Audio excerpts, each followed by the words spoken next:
देवउठनी एकादशी व्रत कथा। एक राजा के राज्य में सभी लोग एकादशी का व्रत रखते थे। प्रजा तथा नौकर चाकरों से लेकर पशुओं तक को एकादशी के दिन अन्न नहीं दिया जाता था।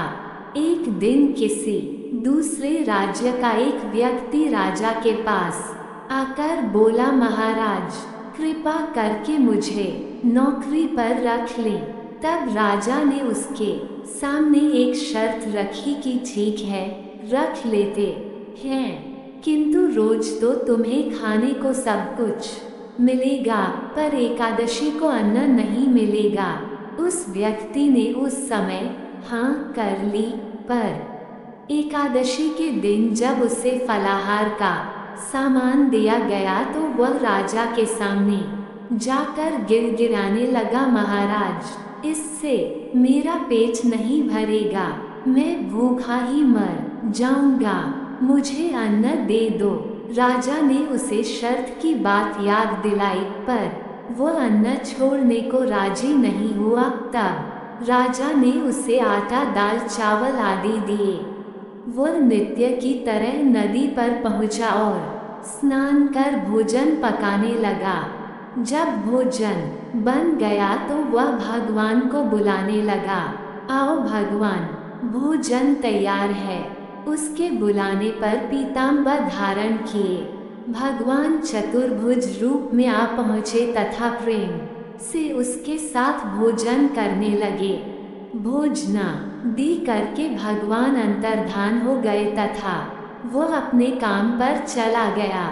15 दिन बाद अगली एकादशी को वह राजा से कहने लगा कि महाराज मुझे दुगुना सामान दीजिए। उस दिन तो मैं भूखा ही रह गया। राजा ने कारण पूछा तो उसने बताया कि हमारे साथ भगवान भी खाते हैं, इसलिए हम दोनों के लिए ये सामान पूरा नहीं होता। ये सुनकर राजा को बड़ा आश्चर्य हुआ।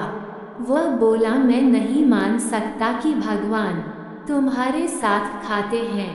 मैं तो इतना व्रत रखता हूँ, पूजा करता हूँ, पर भगवान ने मुझे कभी दर्शन नहीं दिए। राजा की बात सुनकर वह बोला, महाराज यदि विश्वास न हो तो साथ चलकर देख लें। राजा एक पेड़ के पीछे छिपकर बैठ गया।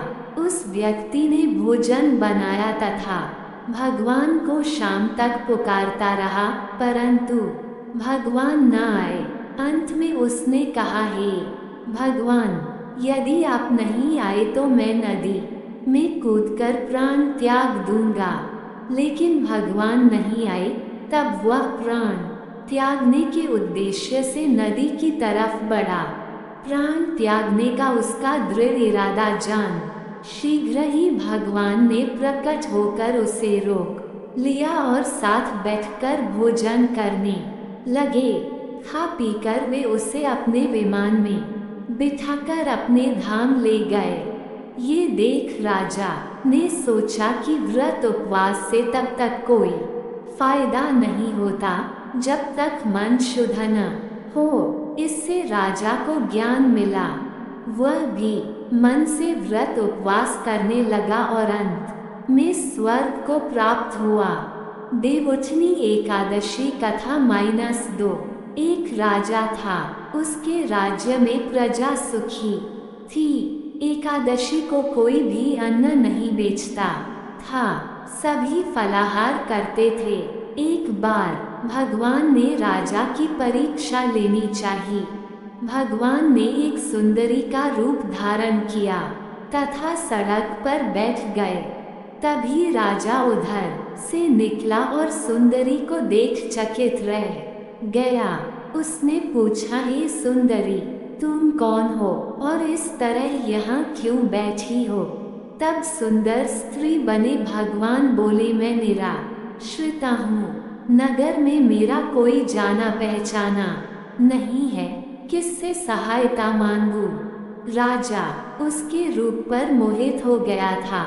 वह बोला, तुम मेरे महल में चलकर मेरी रानी बनकर रहो। सुंदरी बोली, मैं तुम्हारी बात मानूंगी, पर तुम्हें राज्य का अधिकार मुझे सौंपना होगा। राज्य पर मेरा पूर्ण अधिकार होगा।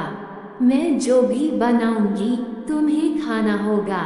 राजा उसके रूप पर मोहित था, अतः उसकी सभी शर्तें स्वीकार कर लीं। अगले दिन एकादशी थी। रानी ने हुक्म दिया कि बाजारों में अन्य दिनों की तरह अन्न बेचा जाए। उसने घर में मांस, मछली आदि पकवाए तथा परोस कर राजा से खाने के लिए कहा।